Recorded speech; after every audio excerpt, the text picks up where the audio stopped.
As we close out 2021, I'm really excited to introduce you to this year's creations. Caribbean Chocolate Cake started life out back in our first year as a collaboration with the very talented, very precise and detail-orientated Wambles from Cigar City. It comprised of a luxurious base malt that had minimal roast, layered onto OCC hops for the hop base, which stands for orange, coconut and chocolate, and bucket loads of cypress wood and cacao, which was for the first year imported over from Dominica. Welcome to Caribbean Chocolate Cake 2021.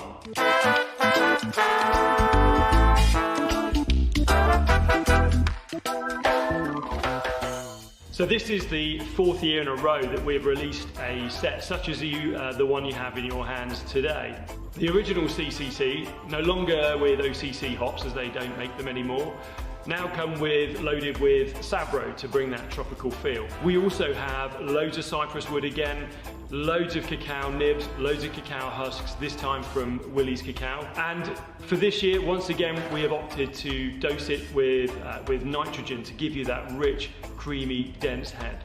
This year, we've gone for two variants. The first one is a white stout that's loaded again with all the same adjuncts as in the original, but with this year, we've also added in bourbon maple wood chips. Goodness me, that's tough to say. Of bourbon maple sake. It also has coffee beans for that to give you that extra roasted aroma. We've also got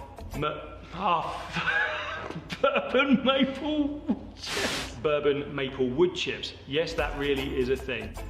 On top of that, we have a mole inspired version. Now for this, we've added a touch of amberana to give you that hint of spice, but we've also added pasilla, guajillo and ancho chilies as well to give you just a touch of heat. So you can't say bourbon maple chips, but you can say guajillo. Guajillo, yeah. And finally, we round out 2021 with the ultra luxurious Death by CCC. Amped up to 10.2%, ultra rich, ultra decadent, adding a little bit of amberana wood along with all that forest of cypress. As you can see, I'm sat here in the barrel room, and it might not have escaped your notice, but we've got no barrel aged version this year. I'll leave that to the guys in the rest of the presentation, along with any other questions that you may have for the end, and they'll tell you all about where we sit with Caribbean Chocolate Cake Barrel Aged Edition for this year. So much effort goes into the brewing of these beers. They are probably the most intensive set of beers that we release on our calendar, and we are really pleased with how this year's turned out. And I want to say thank you all for purchasing a set, for supporting us and the beer, and we hope you enjoy them with us throughout this evening's entertainment. And thanks very much. Cheers.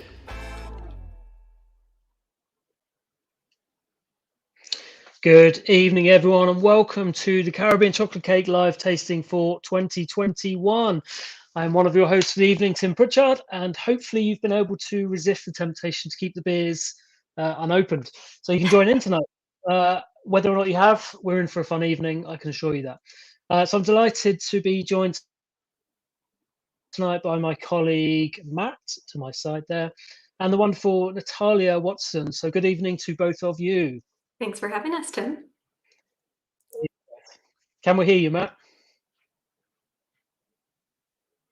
No, we can't hear Matt. Not yet. We're off to a fly. We'll work on it. No, not yet. Try logging in on your mobile phone, Matt. While you're doing that, Natalya, tell us a bit about yourself, because you are very, very experienced. Cicerone Advanced or Advanced Cicerone. So what's the I story? basically just like to say I talk about beer all the time to as many people as I can. So my name's Natalya. You may know me from the internet as Beer with Nat. I put my handle on there in case you do recognize me. So I'm a beer educator, author, and podcast host. As Tim said, I am both an accredited beer sommelier and an advanced Cicerone. Basically, I now use those accreditations to help other people get them. I run a virtual beer school, and classes are kicking off again in January, if anybody wants to learn more. I've also got a book all about the history of beer. I saw you posting about that today. Yeah, I'll do a little plug. Got the book here. It's Taster's Guide Through the History of Beer, called Beer, Taste, Evolution in 50 Styles. And I've got a podcast where I talk to women who work in beer about what they do and why they love it. And that's called Beer with Nat. So all easy to find. So yeah, that's me. Thanks for having me. Amazing. Good times. Yeah, really pleased to have you. Hang on, let's try Matt again. Matt, how are we doing this time? Is it working? Woo! We have got you. We can hear you. Brilliant. I don't know what's Good going on times. there, but it's good to be on, finally. I don't think it would be a Siren virtual event without some sort of technical details at the start of it. I was literally just hosting a tasting about an hour ago and everything's fine, but hey, there we are. In the last year, you've hosted something like 200 tastings, and then we get to this and you can't do it. Anyway, everyone at home, Brilliant. you should have your booklets with you. There's a lot of information in there. You'll see the comments from Natalya in there, with an ever-changing T-shirt, which is my favorite thing about that. That was not my idea, by the way. I know that was my idea. I apologise for that. Very cute. Hopefully you got your set or just the beers individually, and we're going to be getting through to them in a moment. First off, let's bring in the man behind the beers, Mr. Sean Knight. How are you? Good. Can you hear me? We can hear you. This is good. Yeah. We did a bunch of testing just before we went live, and we couldn't hear either Sean or Matt, so it's good that you're both here now. Yeah. That's so good to be here. Sean, how's your evening? Last year you were locked out of your house. You're inside this Yeah. time. I was on the drive home and I only realized that I hadn't checked my pockets for my keys, but luckily they were there. So Excellent. all good. Good stuff. This is normal for these tastings, for things to be a little hairy from the get-go, it seems. Yeah. I actually thought I was being It is- smart it is tonight. I real. borrowed my lead brewer Matt's laptop and then the audio didn't work because mine has the loud fan from last year. So let's see what happens. Stitch up. Sean, what's your sort of overall, thoughts about the series this year? Are you happy with how they turned out? Yeah, I think the whole team did a great job. It was a lot of spinning to do in the SpinBot, which we'll talk about later. But it's now my third year that I've been involved with Caribbean Chocolate Cake, and really starting to get my head around what we're doing with the spins and these beers. So it was good to do 3 variants, and we did quite a bit of research into the variants before we brewed them. We got some experience with those ingredients now, which was good because quite often we come up with an idea and go full steam ahead with it as our first go. And this year we actually had some experience behind it with some of the ingredients we used, which was great. Well, you say the word SpinBot and you say the words experience there, so I don't think there's a better time to bring in Wayne and Neil from the incredible Cigar City Brewing. Evening, How's it going? guys. Hey, guys. Hey, thank you for having us. Good to have you on. Good to have you on. So let's talk SpinBot. Matt, do you want to take over? Yeah. So, I mean, we've all we talk about the SpinBot a lot, and I think for those of you who've already read the booklets that came with your beers, there's a whole section on the SpinBot in there, and you've probably seen endless blogs about it, and we talk about it a lot. But of course, this was a piece of kit that actually came as a result of the first collab that we did, with Cigar City. So essentially, it's very intrinsic in the Caribbean Chocolate Cake series. I mean, I could talk about the SpinBot, but obviously we've got Sean who uses it pretty much every day, and we've got the guys from Cigar City who pretty much invented the concept. So, Wayne, did you want to tell us a little bit more about how you kind of came across the idea of the SpinBot and kind of how you started using it first? In 2008, before we were open as a brewery, we were adding a lot of ingredients post-fermentation and picking them up via alcohol extraction, from actual natural fermentation. And over the course of time, I started realizing it would be beneficial if we had some sort of straining system that also allowed recirculation. So you could keep larger solids out of beer, but recirculate beer through the larger solids, get more rapid extraction of the raw material, and then have clean beer in the fermenter. So it took quite a few years before we got there, but the idea came in around 2009. And then finally, I want to say by like 2011 or 12, somewhere around there, we hired a full-time welder that was able to fabricate the exact concept that I had thought of in 2009. And then that originally I was calling the unit SpinPod, so POD, and I got overridden by the owner of Cigar City Brewing, Joey, and he, for some reason, thought I was saying SpinBot, and it ended up being named SpinBot in the end. Nice. And I guess so. We obviously essentially created our SpinBot kind of based on yours, and Sean, you know, just from kind of Wayne's description, that's pretty much how we're using it, right? We're the same kind of concept and the same idea, and you know, I think probably Caribbean Chocolate Cake is the series really that really shows off exactly what it can do, right? Yeah, totally. I mean, I think it's a perfect example because one of the things that we noticed with first initial experimentation back in 2011 or 12 was like something like a 70% reduction in contact time with a SpinBot versus static contact. Go ahead. I'm sorry to cut in.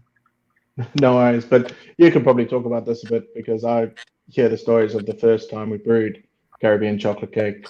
The cypress wood sat hanging in the tank for 2, 3, maybe even 4 weeks, where now with the SpinBot, we can do that in 5 to 10 days, depending on what we want to extract. We can taste it quite accurately as well daily and just see where it is and how the extraction works. I think the agitation is really good for helping get those flavors out. And it's nice and easy to stop it. Something that I think might have come from you, Wayne, originally, that we always use now is when we think it's tasting right, we always spin it a little further, just because then after further processing on the beer, you get the flavor that you get right there and then. So we use that quite a lot as well, which is great. But just being able to taste it twice a day and see where it's at has been a really good tool we use to dial these beers in. Also, I think that Cypress is kind of tricky. So a lot of times when you go a little bit further than you think you need to get it to where it needs to be, there's a lot of tannins in solution. And those tannins, when you first taste them, you're like, oh my God, I've taken this too far. This is going to be, like an astringent train wreck. But what we notice is within 24 hours, a lot of those tannins just naturally drop out of solution and you end up right where you want to be. And the reason for cypress, by the way, is because of the fact that cypress is indigenous to Florida. It's all over Florida. And we did experimentation with it back in the early 2010s and noticed that it was giving a yellow cake sort of character to the beers. And that's how that wood ended up in this beer initially. Awesome. And so, I mean, so obviously Caribbean Chocolate Cake, and, we'll go on to talk about the wood and the ingredients that go in the SpinBot. I mean, this is a great example of, what we do with the SpinBot. Neil, in terms of what you guys are doing at the moment, what beers are you kind of, using the SpinBot for, and what are you pushing out that you're really impressed with in that sense? A lot of different things, but I think that probably one of the most important beers that we, implement the SpinBot on is Hunahpu's Imperial Stout. You got all these different types of chili peppers, chocolate, spices aren't quite as important, but you're keeping all these solids out and you're extracting these things that you want in the beer, and there's a fine tuning sort of thing that has to take place because Scoville on chili peppers is not consistent. Certain things are inconsistent, so you have to make adjustments throughout the process. But this, like I said, the SpinBot keeps all these solids out of the finished beer, so it works really well, and it also works rapidly. And down here in Tampa, we're making use of the SpinBot on any number of beers. It's not just the Imperial Stouts that we're using this equipment for. We do a number of different versions of Highlight. That's our flagship beer, our IPA.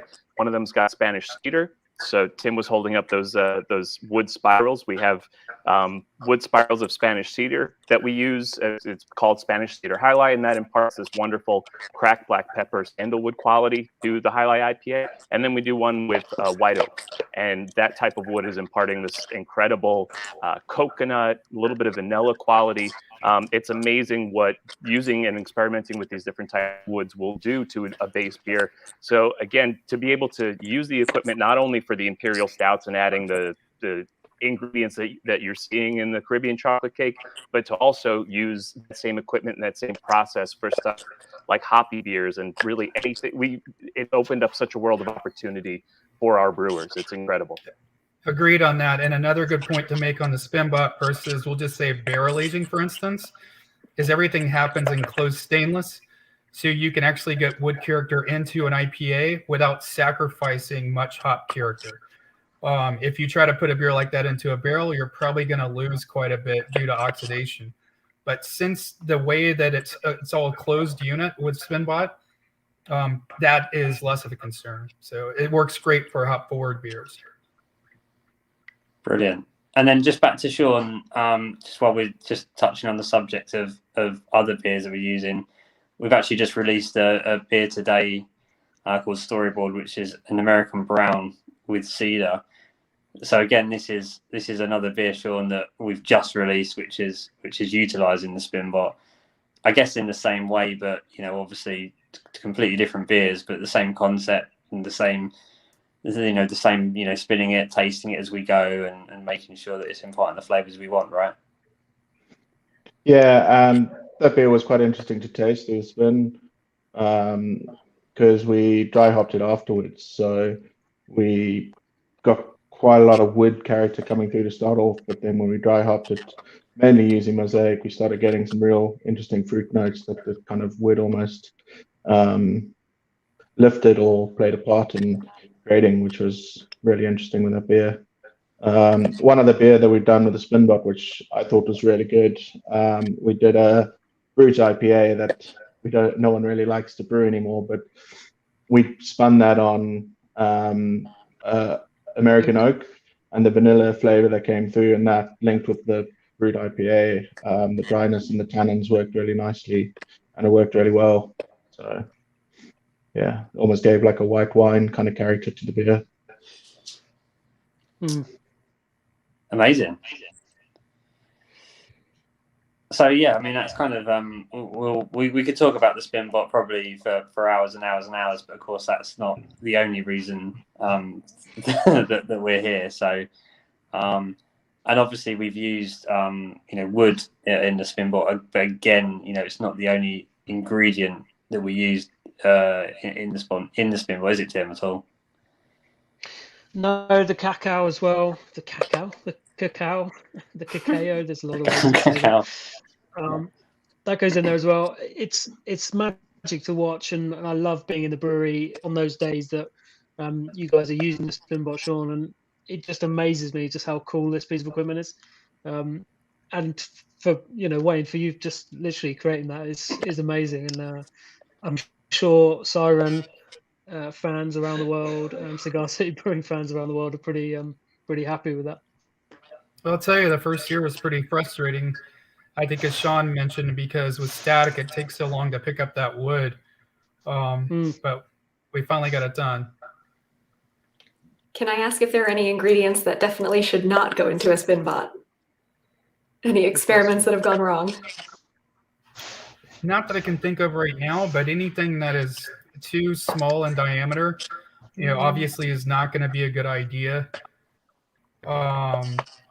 We put all kinds of things into them, and sometimes we've actually had to put them into like a muslin bag with finer pores to be able to maintain or keep something inside of the vessel. There's also a screen system that's inside the vessel, but sometimes the raw material is smaller than that. Yeah, we use bags for the cacao because our filter in the SpinBot is not fine enough for that. One thing I'd be interested to hear from you about, Wayne, we did a IPA where we spun it after we had dry hopped, and we found the hops tend to coat the wood when they're recircing, and we kind of didn't get the extraction we really wanted from it, and that was something we learned. Have you experienced anything like that, or Definitely. a different process? So there's a couple of different things here. In the old days before the SpinBot and the static days, I made some really early dumb mistakes. So this one time we were making like cedar highlight, and I put the wood in, which is floating on top of the surface of the fermenter now, and then tried to dry hop it. Well, you can imagine what happened, right? You've got dry hops floating on boats of cedar planks, and it can't actually reach the beer. So that was really stupid early thing I did. But I will agree with you. I think that you're right. I think it's always better to spin and then dry hop after spin, because wood is kind of like a filter.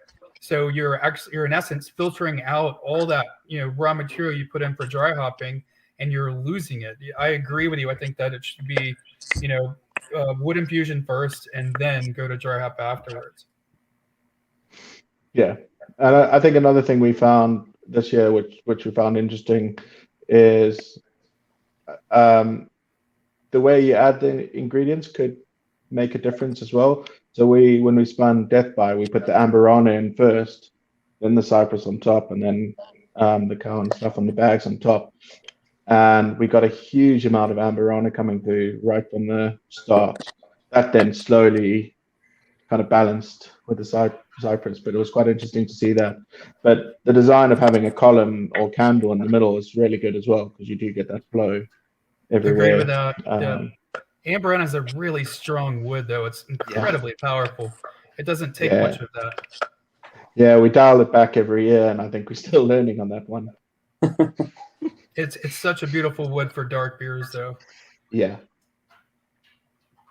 Have you ever brewed one with Amberana and Tonka? That's something I've got on my list to do. Tonka is illegal to use in the United States. Oh, really? I did actually So no. say that, but yeah. Guess not. So not as far as you're aware.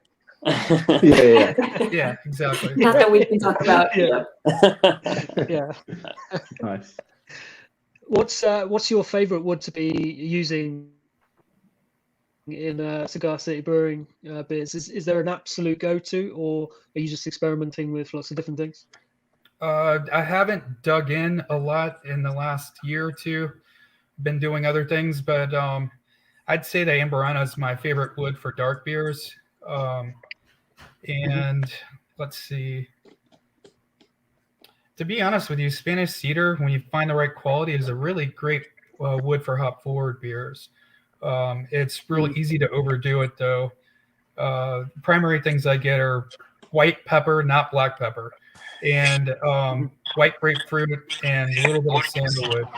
But that works really well with citrusy hops or evergreen hops or anything along those lines. Just trying to get up. There we go. White Yeah, pepper. Take a note on them. I'll echo what you're saying there cedar. on the Spanish cedar. We struggled to get some last year with the pandemic, and we did some trials with some other wood. It wasn't Spanish cedar, it was just cedar that we could get, and it was just not really anything that we really wanted to use. And then when we got the Spanish cedar in this year, it's such a difference. Yep. The main thing you have to remember about Spanish cedar is that it's not cedar. It's actually a form of mahogany. And a lot of people, I think a lot of people don't know that. It took us something like 5 years to find quality Spanish cedar again. And when you get the wrong quality, it smells like pencil shavings and just wood. It's like nondescript. Hamster bedding is another good descriptor for it when it's not quality. It's all about finding the right quality, and it's not always easy to find the right quality with this particular type of wood. Yeah, we had done a few different Spanish cedars in Nice. 5-year period when we were having a tough time sourcing the correct Spanish cedar, where you would drink it and it tasted like you were drinking an IPA with a popsicle stick in your mouth. You're sort of going, this isn't pleasant at all. But then finding the right source and finding the right supplier for that Spanish cedar, all the dimension, all of the, again, from my money, I think it's a little more black pepper, but all of that quality, all of that spice, all of that texture, when you find the right Spanish cedar, it adds this incredible dimension to any IPA, but specifically High Life. It seems like High Life is suited so well for that Spanish cedar. It's wonderful. I think spinning works so well as well. We did a lager as well with wood, and it just brings so many different flavor profiles to just a range of different beers. You would think it's just limited to sort of dark beers and stouts, but it's not, and that's what I love about that. And that piece of equipment is incredible. Guys, we're going to have to move on. The crowd are getting thirsty. So unless we've got any other questions for Wayne and Neil, I think we'll let you guys go because it's obviously early in the afternoon in the States.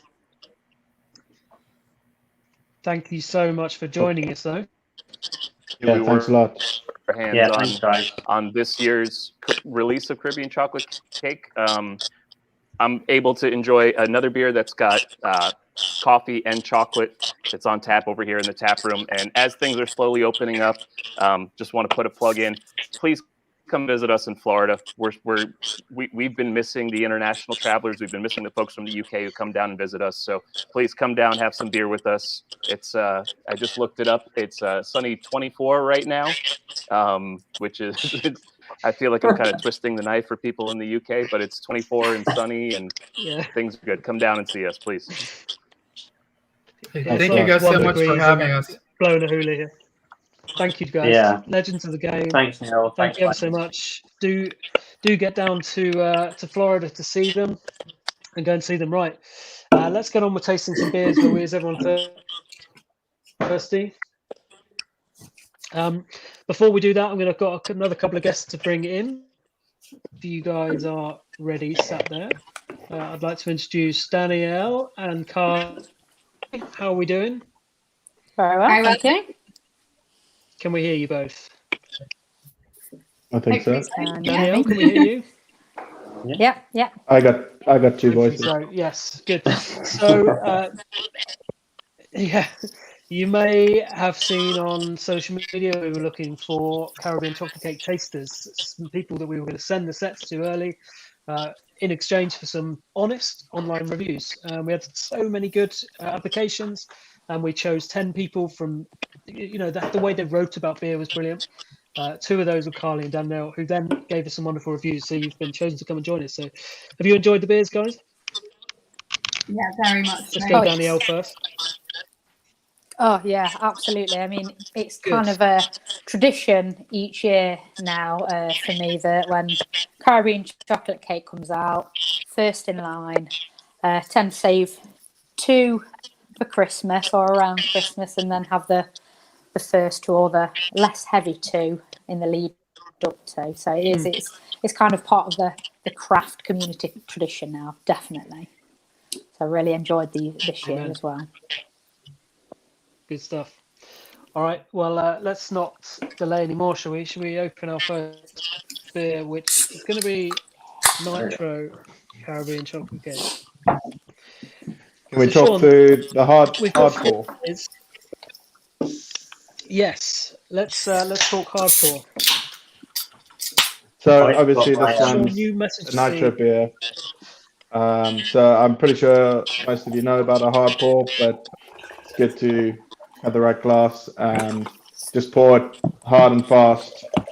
That really lets the nitrogen do the work it needs to do and creates the nice creamy head, the cascade effect. Yeah. Sean, is the there chocolate aroma glassware for Nitro?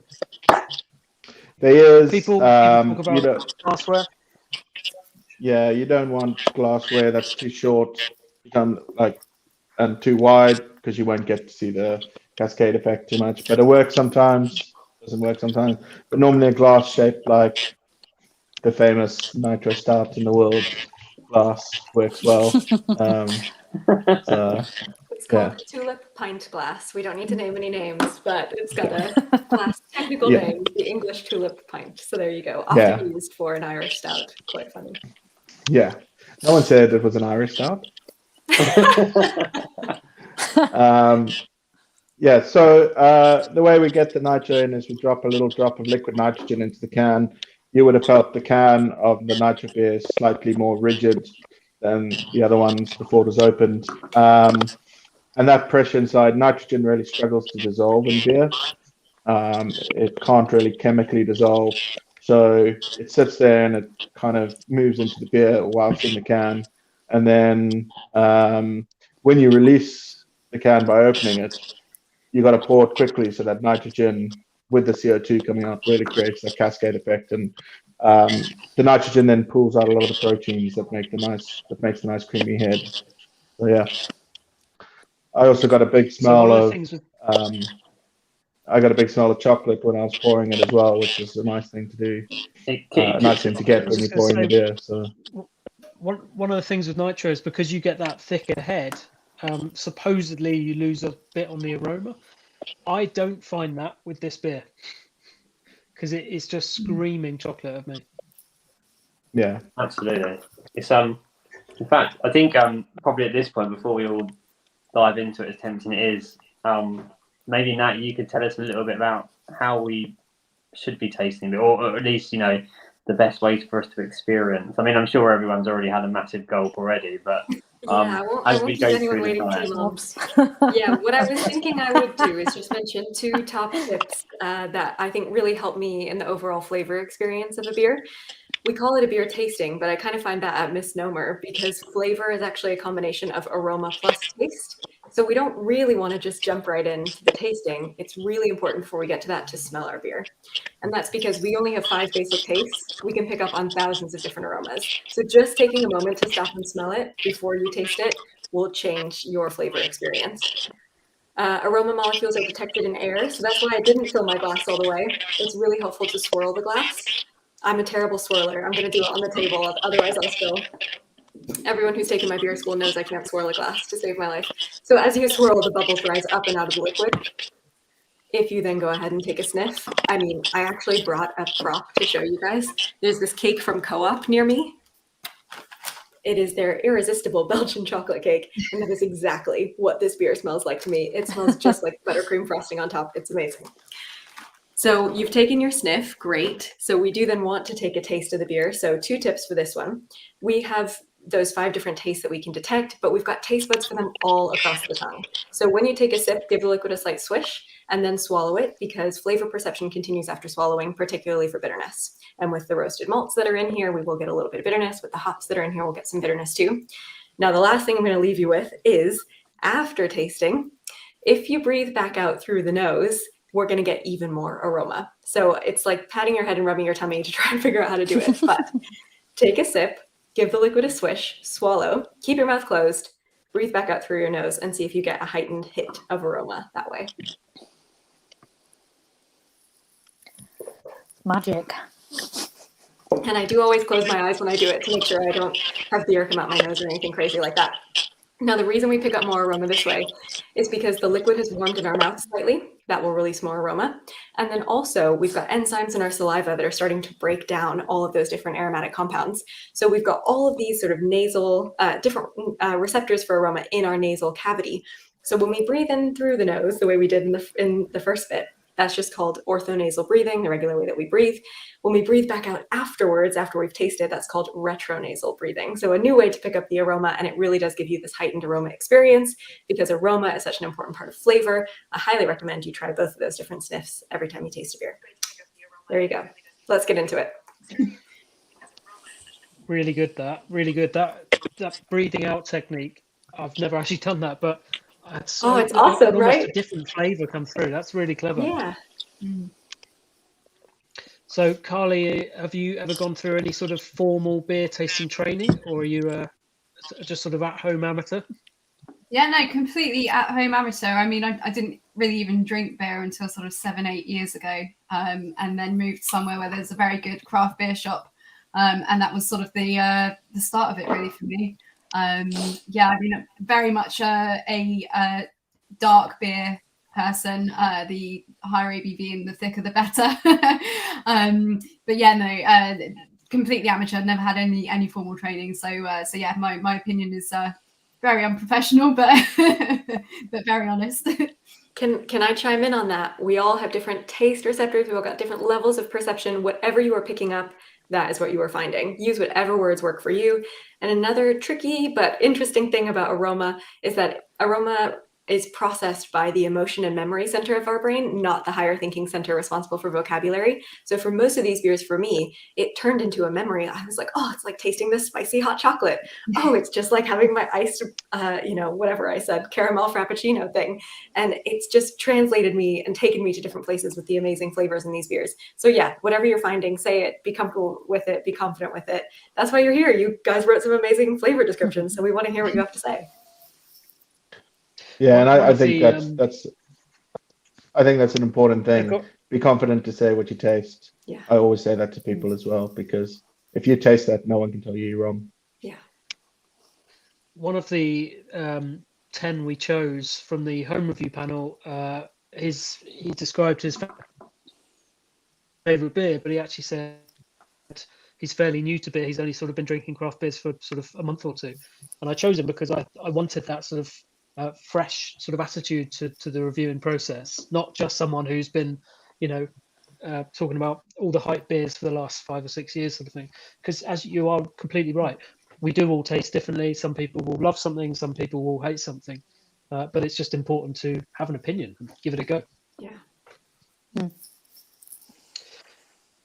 So Sean, what was different with this year's brew to last year's brew? Was there any changes, or is this just a straight repeat?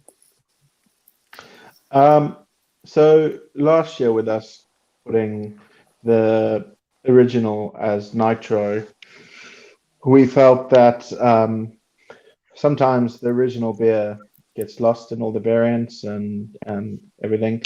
So we put it as Nitro to bring it back to the forefront, and we thought that worked really well. We thought it was really thick, really smooth. And so we just wanted to kind of work on that this year and try and improve that.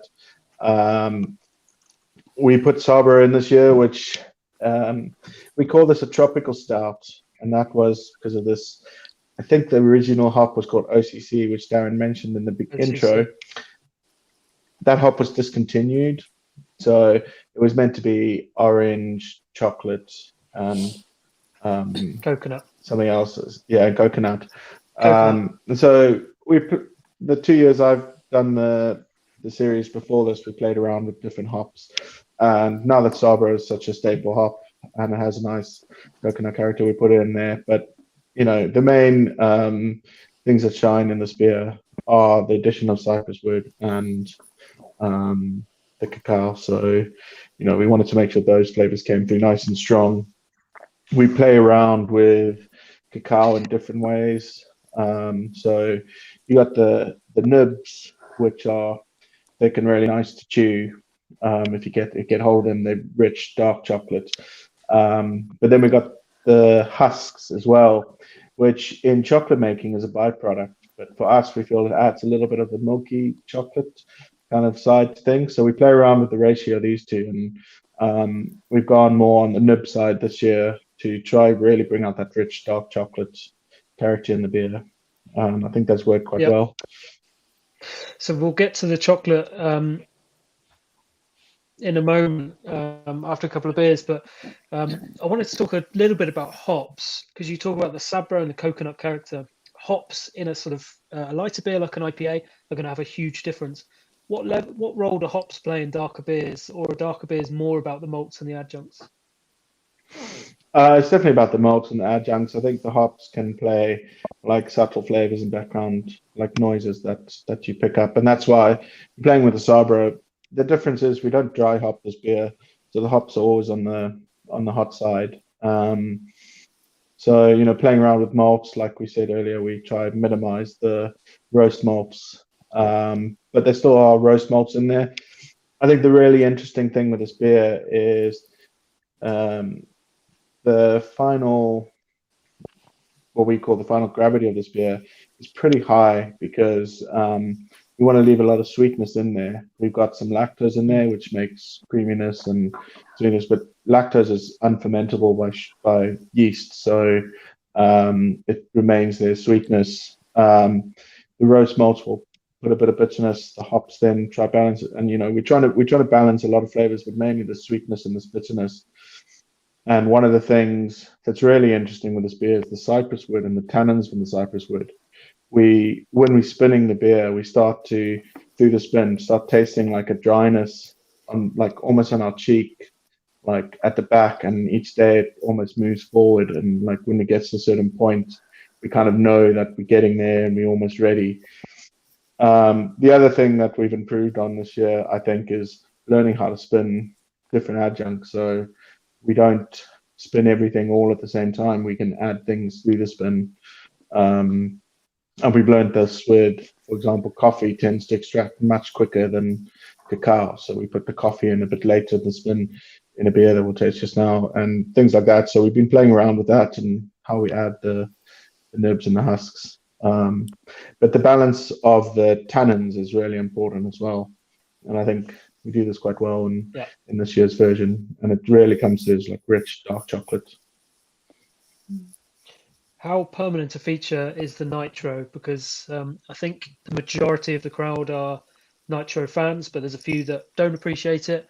I certainly think it's lifted the beer, but it's obviously back in the days of these sort of older bottles, pre-Nitro. You wouldn't want Nitro in that bottle. Is Nitro now a permanent fixture for this beer?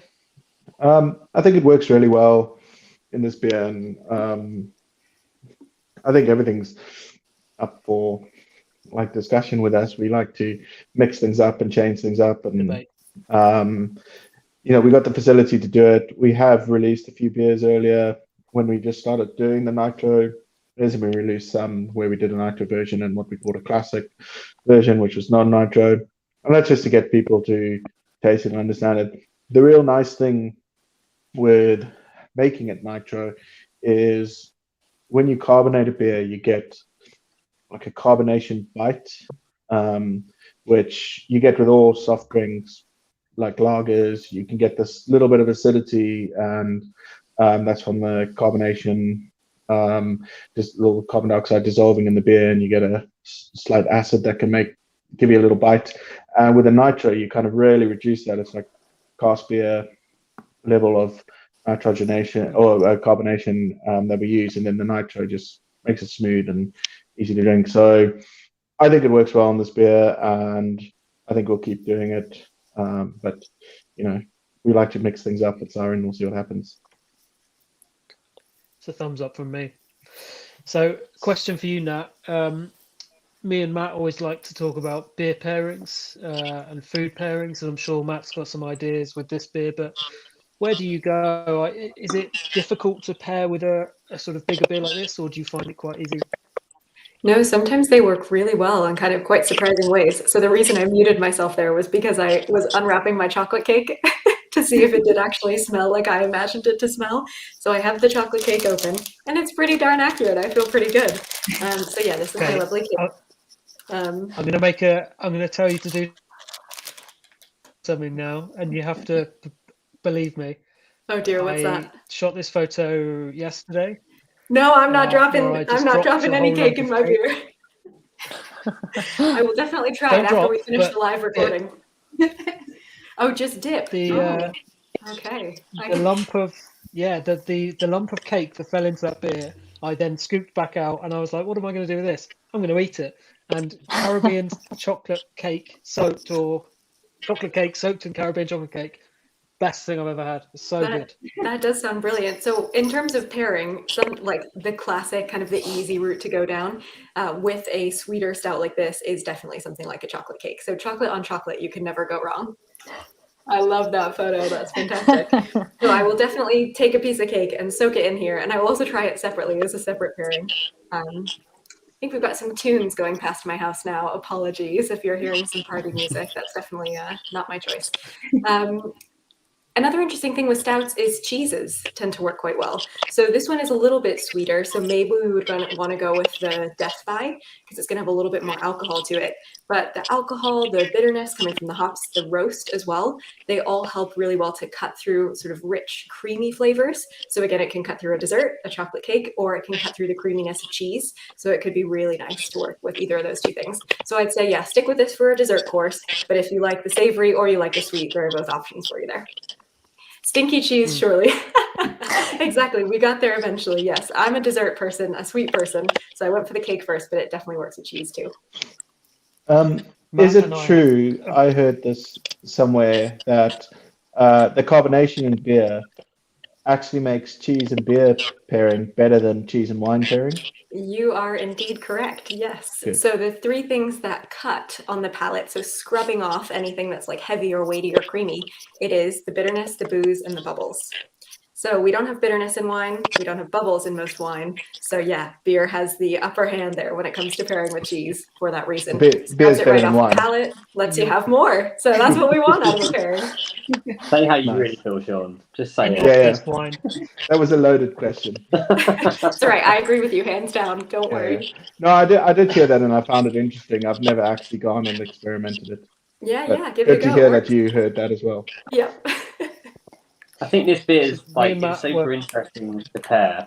I think, but sometimes it's actually just almost a dessert in its own, right? Yeah, It's just, true.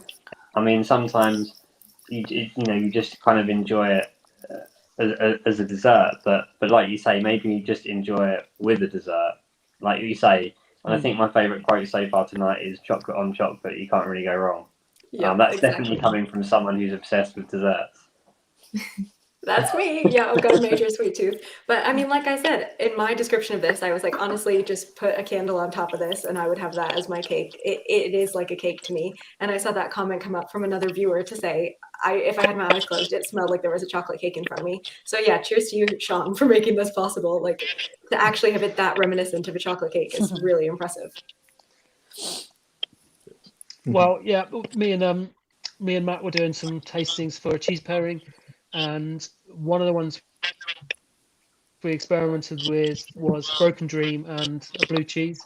And I was thinking this isn't going to work, but good Lord, the stout and the blue cheese, incredible, just comes together. Absolutely incredible. So I'm going with the stinky cheese angle on this one, I'm afraid. Yeah, really cool thing about the cheese is that it's slightly salty. And just like adding salt to food, it will enhance the overall flavors. So it's just going to pull out even more flavor from the stout. Yeah, sounds delicious. I'm going to now wrap this entire thing up just so I can go to the fridge and get some cheese. I think. So, right. Ideal pairing is with another can of CCC. So shall we move to our second can, which today is going to be Caribbean white chocolate pancake stack. Now, there's a reason we're doing these in a certain order, Sean. Is that right? Yes, I think. I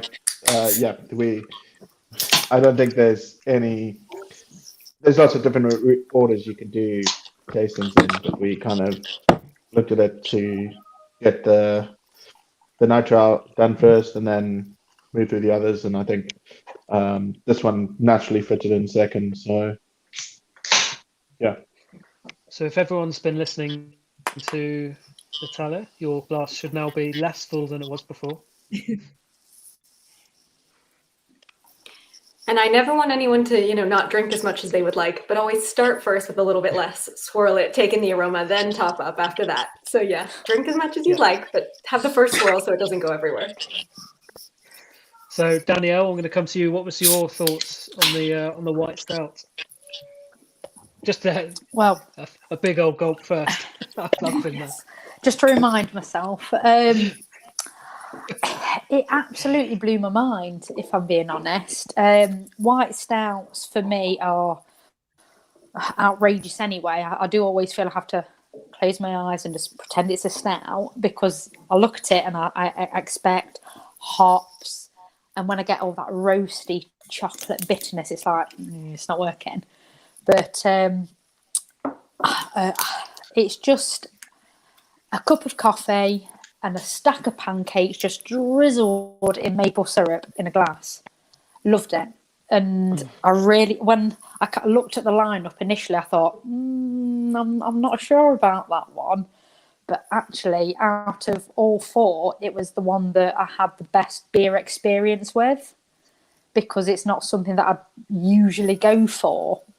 You know, the Nitro, the Impy, the Mole. It's just, I'm there straight away. But a white stout, I'd stay clear of usually. So I had real fun with this one. And one of my local bars. Sorry, one of my local bars had last year's pancake stack. Be fun. Yeah, and that's it, isn't it? And it's kind of opened my eyes a little bit more to white stouts, because I am a very big stout drinker. You know, I'm sours and stouts, and and I suppose that's a part of the industry, isn't it? It's opening you up to what's available for beer. And I did have last year's pancake stack, and I had them side by side, this year's and last year's, and I actually preferred this year's out of both of them. Nice. And I think it is just because it's just exciting. One thing that the white stout allows, I think, is a little bit more for the sort of flavours and the maple to play with. You're not being taken over by the sort of deeper, richer stout. So you get more of that sort of fluffy pancake sort of maple flavour coming through. Sean, we've spoken before about white stouts and black IPAs. You like a black IPA that sort of you look at and it looks like a pint of porter. You taste it and it tastes like a fruity IPA. That sort of trick of the mind. And this is kind of the other way around, isn't it? You look at and you think you're going to be drinking a sort of American pale ale, and then you get this fluffy maple just thing that initial hit, you are sort of, oh, what's that? And then it's like, oh my goodness, that is delicious. Yeah, I think a lot of people drink with their eyes as well. And it's, I like these styles because they do that. I think they're hard to get people to buy into them. But I think, Danielle, you said that it was your best beer experience, and that's what I like about these styles. It can change a person's mind about the style, or try something, or just open them up to an experience that they really enjoyed. And that's why I like black IPAs and white stouts. One of the things that always made me want to brew white stouts is the first time I met Evan, who's the brewer from Green Cheeks that we've collabed with a few times. He used to brew a white stout, and he used to always talk about how people come in and order the stout, and then they get put a pale beer down, and they go, "Oh no, I ordered the stout," and they go, "Well, take a sip," because they just saw stout, they didn't read. He calls it a golden stout normally, and then take a sip, and they're just like, "Oh wow, that's great," and they walk away and drink it. And like that, I think is just such a cool thing. So yeah, it's a good thing to bring it back into the range. And I think when we were looking at what do we want to do this year, we were looking at new ideas as well as talking about, do we want to bring anything back? And like the golden or the white stout we first brewed was great, and we tried to make that white chocolate white stout. The pancake stack, we just missed last year getting the ingredient that Darren loves to say, the bourbon maple chips. And I literally got them about a week after the sample arrived, about a week after we'd brewed made the maple stack last year. And they were sitting on my desk, and I just got these wafts of maple coming through all the time. So we got really excited about, to be honest, we threw that sample into the SpinBot last year, but this year we managed to get the wood in, and yeah, I think it's worked really, really well. So, but we like the idea of the white stout because it's also got, the golden stout, white stout looks like maple syrup in the glass as well, which is kind of a thing that we liked about it. So yeah. Sean, do you want to explain what bourbon maple chips are? Can we? Yeah. I was going to say, can we get Darren to explain it again, because that was quite fun. It'll take 20 minutes.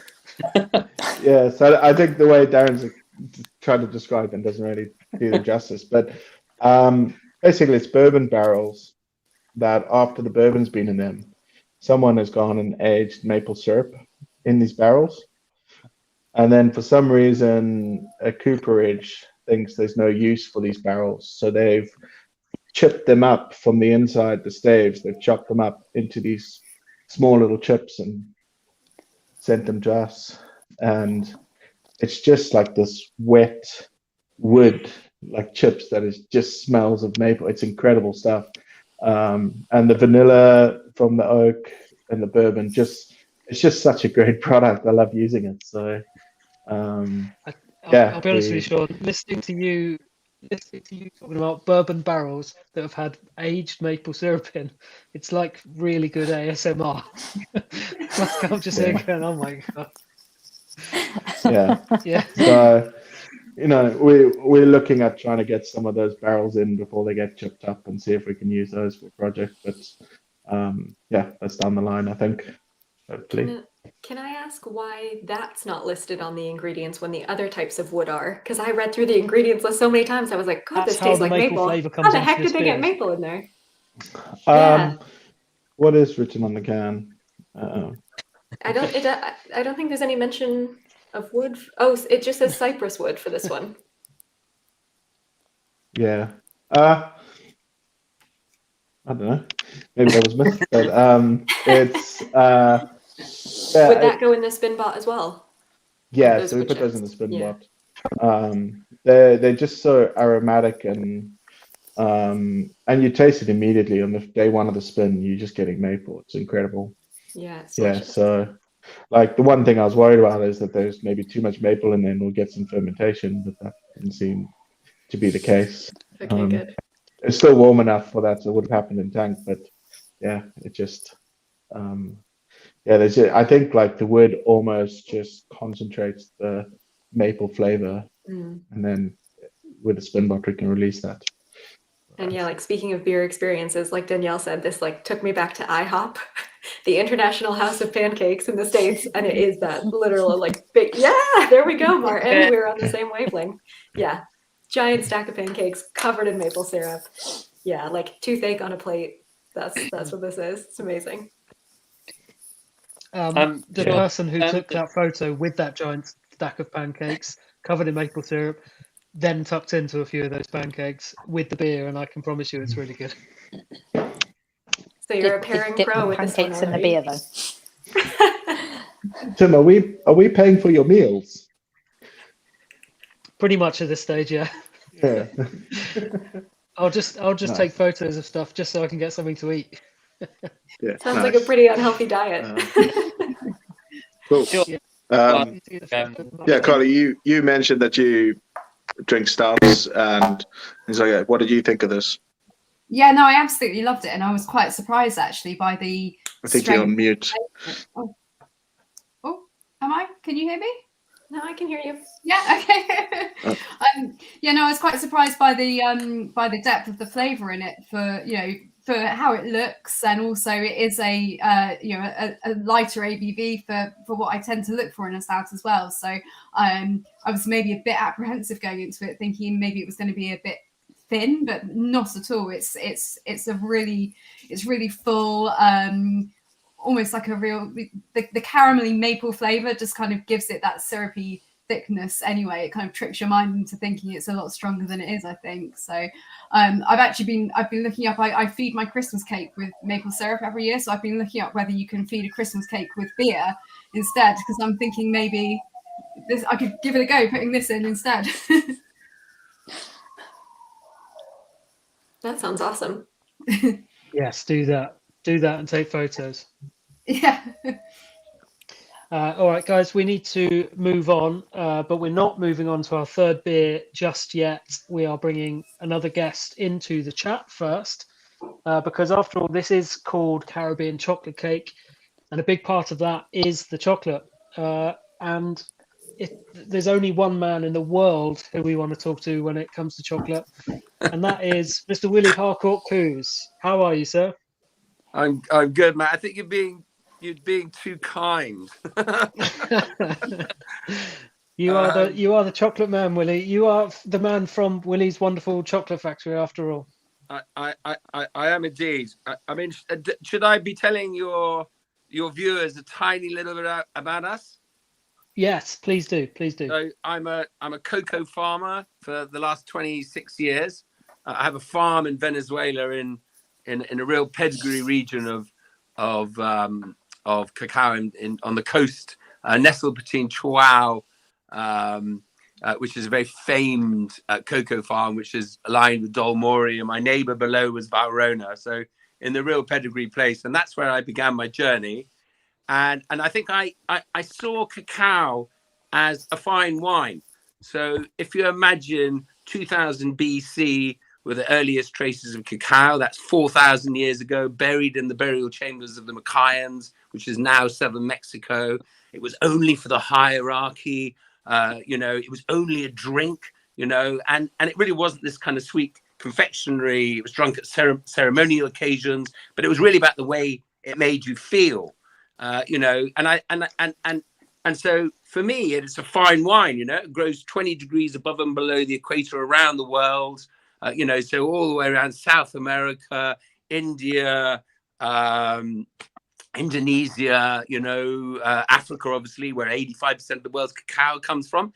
And if you imagine cacao, it's 85% comes from Africa. It's called Forastera. It's a fast-growing hybrid, and the other 15% are the Creoles and the Trinitarios and the Porcelanas. And these guys are the ones with the real flavor, and how would I explain? And imagine then inside that to have, I always say there's three things that make good chocolate: the genetics, which I've just told you about, the post-harvest, which is the fermentation and the drying, and then the chocolate maker, who probably has the most influence because he could over roast the beans and hide all those interesting flavor notes. If you imagine the kind of cacaos we're talking about, got fruity, nutty, caramel, floral, all sorts of flavor notes. So over roasting, like a heavy roast coffee, obviously would mask all of that. So very important to light roast. But the fermentation, obviously huge importance, as I said. And so, Willie's cacao we buy directly from the farmers all over the world. Yeah. So apart from paying, a $500 premium per ton or more, we get a chance to influence that fermentation, because too much and you'll start taking away the notes, and too little and you don't evoke it. So very important connection there to have with the farmers. And I suppose if you thought, what are we all about? So, I've chosen very distinct cacaos that are very different from around the world. So it's Indonesia, it's caramel and toffee notes. It's a dark Javan. Madagascan, very famous being fruity, floral. Venezuelan. Now, Venezuela, which is where the beans that we've been supplying you guys, the nibs that we've been supplying you guys, is the holy grail, the breadbasket of cacao of the world. It's where you can trace Indonesian, Madagascan, African, everything goes back to Venezuela. And I don't think there's a country in the world which has so many different varieties, that still exist ticking over. And it's because of a kind of, I don't know, say anomaly is the wrong word, but once they started pumping the oil in the 50s, they literally laid down all their traditional industries. So they went from producing over half the world's cacao, to virtually nothing, and so all of those varieties were just left ticking over, whereas everywhere else around the world were busy, people were helping them with agriculture and always about producing more beans, but not about the flavor. So, Venezuela, real, which is where I have my farm, obviously, but all about flavor. And so when it came to make chocolate, and I think I only discovered this in 1996 when I came across the farm, and I believe I discovered cacao for me personally anyway. And I realized no one really knew about chocolate. You know, I mean, it is no one realizes almost all the chocolates produced by a couple of gigantic chocolate manufacturers. People just buy it and then remold it and say they made it. You know, they made it into the bar, but they didn't make it. And you know, a very easy way of telling who are the real guys and who are the wannabes are the wannabes have all got on the back of their label, they have got vanilla and soy lecithin. Now, why would you put vanilla on the back of your bar if you've got the best beans in the world? Well, you obviously wouldn't. You're hiding the fact that you don't. Soy lecithin, because you're using less cocoa butter, so it's an aid to save money. So they're not coming from the place we're coming from. So, you know, Willie's Cacao wanted to go right all the way back and just strip everything out and make chocolate, dark chocolate with nothing but the beans, which had all the flavor notes, the layers and the notes that constructed those layers, a little bit of sugar, finding the perfect balance, and obviously no vanilla, and a tiny little bit of cocoa butter. So we were all about the flavor, and I think that's what we were striving. That's why when we met you guys, you know, and we saw synergies, and it was interesting for us to, you know, to supply you beans. I genuinely, you know, it's not obviously our business to supply beans to beer makers, but I really saw a parallel in what we do, and listening to you talk tonight, it's obvious that you have that. So I hope I haven't blown your too much cocoa talk. Willie, I just too much cocoa talk. Because you mentioned that chocolates are feeling, and I think, you know, we've had 2 of the 4 beers, and we'll have the next 2.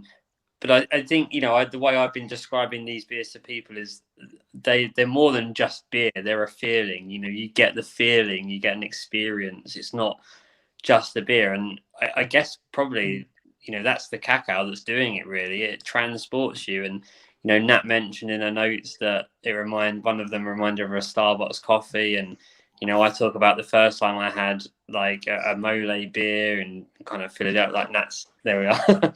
But it transports you. It's like an experience and a feeling. And I guess that's what chocolate does to you, right?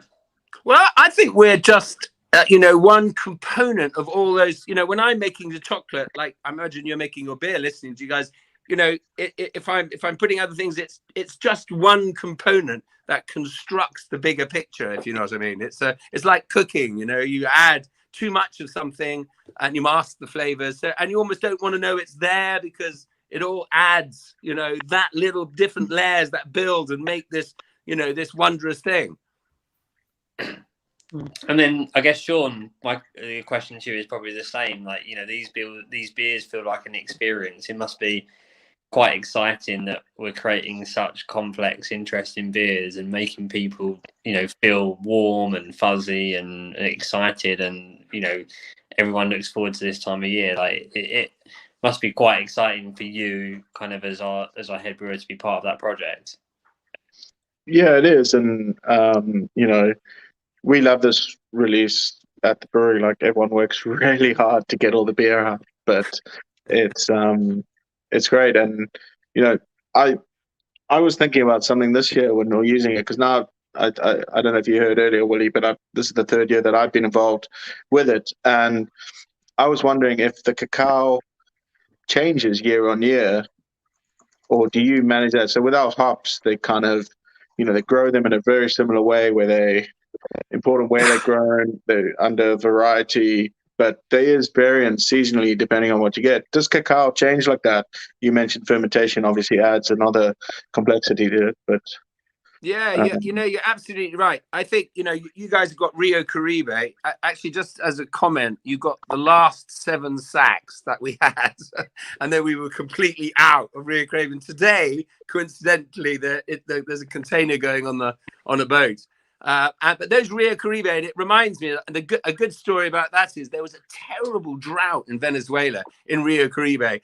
And, you know, I thought, Christ, what's going to happen this year? I mean, that's probably almost worse than the bean, because there wouldn't be any, worse than the rain, too much rain, you know, when they're trying to dry it. And the beans arrived and they were tiny. And I thought, oh, my God, you know, what are we going to do? But actually, they were, all the flavor of the slightly bigger bean was in that smaller bean. And it had layers of, and that particular year, much more fruity. You know, it had the predominant Rio Caribe flavor, but then you've always got these notes, you know, that are layered in there, and it's those notes. So the predominant flavor is the same, but these extra layers of notes can change, or almost like a tree with flowers on it, you know, flowering with different flowers, if you could imagine. So yes, predominantly no, but yes, with the, you know, with the outer layers, definitely, without a doubt, actually. Yeah, it was interesting. I really enjoyed tasting the cacao this year. Like I thought it was a more like richer, but maybe that's just me being excited about when we're getting the SpinBot ready. And yeah, it was great. On those SpinBot days, for example, that photo there that I've taken of Sam putting the cacao into the bags, that's how it goes into the SpinBot. You can see there the big bag of the cacao on the right-hand side of that photo. And just on those days, the brewery just is taken over by this incredible smell of chocolate. And there's a reason why I'm there to take photos. And it's not for content. It's just because I want to stand there just breathing in this smell. It's insanely nice. It's so good. And it is a team effort, but I definitely want to give Sam a shout out. He happened to just coincide with the shift of turning the SpinBot around every single one this year, and the same with Project Barista. So he had a tough job the last part of this year. Sam's always where the stouts are, isn't he? He's always there when the stouts are brewing. Yeah. So. We didn't talk about the shell, but just to make a comment about that, that was very interesting because we sell it as a tea, and what's interesting about it is if you pour in your boiling water and the shell sort of soaks it up and sinks to the bottom and you drink it, it's got one very powerful layered flavor. But you can, once you've drunk it, you can refill it, I don't know, a dozen times. And each time you do it, the flavor is slightly different layers coming out. So the shell, be it, you know, as you mentioned, a waste product, actually, you know, it is actually packed full of flavor. Yeah, and I think it's like that more milk chocolate that you tend to get. But I think you also get a woodiness from it, which works really well with this these stouts because we put wood in them. I think if we were doing just a stout without wood, we'd probably use less. But it does tend to add like a complexity or a different dimension, which we really like. And we're always debating it on the ratio. It changes every time what ratio we do of nibs to husk, but yeah, it's just fun to play around with. I think that there's the husk thing. Actually, I think there's also a thing about its freshness. You know, even though they come off the sheller and they're sealed straight away in bags, you know, depending on, because they're oxidizing. You know, what's inside is oxidizing all the time. You know, and it's the same with the cocoa. That, you know, a 5-year-old cocoa bean has oxidized, and when you make chocolate, you start from a very different point. You know, a lot of the unwanted flavors have disappeared, if you know what I mean. Yeah, it's interesting. Yes, it's quite a few variables in there. Yeah. Question for you there: how did Willie get into chocolate? It seems it's running through his veins, and I presume it is literally running through your veins at this point after what you told us you had for breakfast last year. Yeah. Well, I mean what I have for breakfast every day. Every day. Chocolate. Do you know, the funny thing is I can't eat an egg without 100% grated on it. I love it.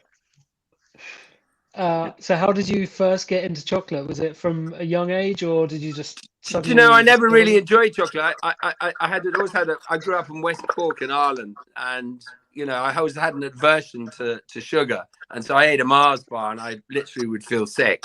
I wouldn't say you'd call a Mars bar chocolate anyway, but a confectioner, isn't it? But and so never really.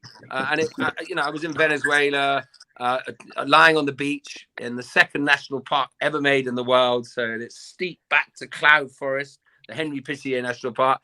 And the guy who rented the umbrellas told me and my girlfriend about this farm for sale. And I was a great believer in tangents. You know, if you're traveling and someone says there's a farm for sale, obviously you're not interested, but yes, of course, you'd love to go and see it, you know, and there's a journey up into the cloud forest. And, you know, I still remember walking up, he dropped us off It's 100 meters down to the river, and then there was a river. As it crossed, you went into the plantation or the cacao, and the huge shade trees, the mahau from Africa, 25 meters high, and the cacao trees were in full crop with multicolored pods, reds and oranges and yellows all coming out of the trunks. And it was like fairyland. And I walked up, and there was the complex of hacienda buildings and nutmeg trees on the lawn and a bank of 70 mango trees to the left.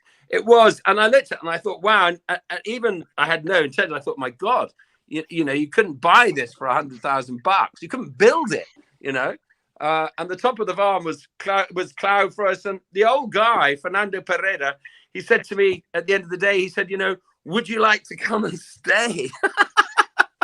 And me and Tanya said, well, yeah, the next week we found ourselves staying there, and he laid all these little traps, like putting great camarons, like langosta from the river in the corridor, so we'd come across them. So we had this sense of abundance.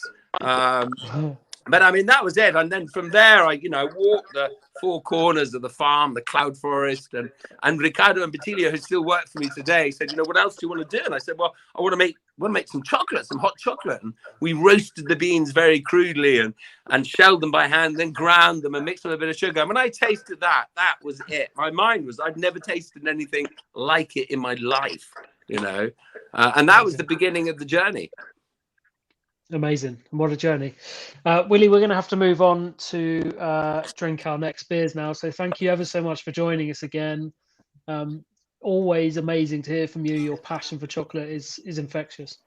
I think we should all go to Rio Caribe, where the beans come from, next year. Should we do it live? Can we do it live from Rio Caribe? I'll do it from there, and you can be on the screen. Well, I'll be there with you, Willie. We'll fly out unless together. You want to come. Yeah, absolutely. Yeah, you need a very good to see you all. Thank you, Willie. Thank you so much, Willie. Take care. You. Cheers. Cheers, mate. So please go to williescacao.com, pick up some Willie's chocolate. Your mum's going to love it for Christmas, your granny, your auntie, your dad, your uncle, your brother. Everyone's going to love it. It's absolutely gorgeous stuff. There's so many different things as well. I heartily recommend this Sea Flakes one. It's a tiny little bar, but goodness me. Picked up one from work the other day and ate it all in the car on the way home. I think Tim's making hints for a Secret Santa. Yeah. Well, since I've been called out for only going to Co-op for my cakes, I definitely need to go to buy some chocolate from Willie for sure. I thought I was passionate about beer. Holy cow, that was passion to the next level. My Willie is a ride. Willie is the best. He is the ride. Absolute best. So, quick question for Sean before we move on. Water profile for these beers, are they all the same? Generally, for our stouts, we do. I adjusted the white stout slightly because of the pH without having dark malts. But yeah, generally all the same as our water profile for big stouts that we do. Our new water treatment is giving us a lot more flexibility to actually dial in what we want, which is great. So yeah. All right, so let's move on to our third beer. And you might think it's going to be the Mole, but it's not. It's going to be Death By. We are saving the Mole till last. Death By, the Imperial version, 10.2%. This is often the one that's most people's favourite. I've just been called out here. Tim stole all the chocolate Willie left for the team. We can do that. Just say you needed it for the photos. So potentially that. Yeah. Thanks, Dave. Thanks, Dave, for pointing that out. Yeah, thanks. Snitch. And can I just add, I did hold up my Starbucks because I did do the same experiment. I envisioned from the pancake stack this sort of memory of an iced caramel macchiato, and I got the Starbucks caramel frappuccino. This is way more sickly sweet compared to the beer, but if you ever had it in a Starbucks, and a Starbucks always smells like coffee, there's much more coffee aroma in the beer, so it's kind of like you're drinking an iced caramel macchiato while standing in Starbucks and smelling the aroma of the coffee with the coffee. These are all just transporting me somewhere. And just you wait till what I show you for what I've got for this beer. I brought something brand new to talk about. I think, can I just say, Tim, can I say one thing while we're talking about? Well, I was just going to say quickly that in the write-up, Nat said, "Don't judge me for my coffee choices," but I'm afraid we all have judged you. Yeah, we all do. But that's also why, tasting notes don't need to be sophisticated. Say what you're tasting. Say what it's reminding you of. And I like the occasional Starbucks iced caramel macchiato. So sorry. You're absolutely right. Just one shout out on the white stuff was Phil from Anonymous Coffee helped us out there. We worked with him in Project Barista, and I think we got a really good coffee for that didn't add too much acidity, but also just kind of gave us that roastiness that we wanted from the coffee. So yeah, he was great at Project Barista and pulled through again in this project. So cheers, Paul. Do check out anonymouscoffee.co.uk. They are local to us here in Reading as well. Really good people. And they do some really good coffee. So yeah, if you like your coffees, anonymouscoffee.co.uk. All right, Death By is our third beer of the evening, so I hope you've cracked that at home as well.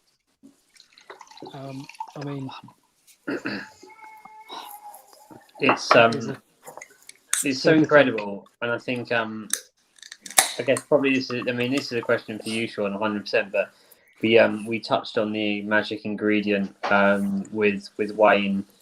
Amberana, and I think it's probably the standout ingredient in this beer. Tell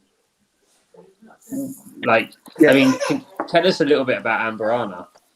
Well, I think before we go into that, I'm quite interested to hear what Carly and Danielle have to say about Amberana, because lots of people have different flavors they get from it. So I think that will be interesting to kind of.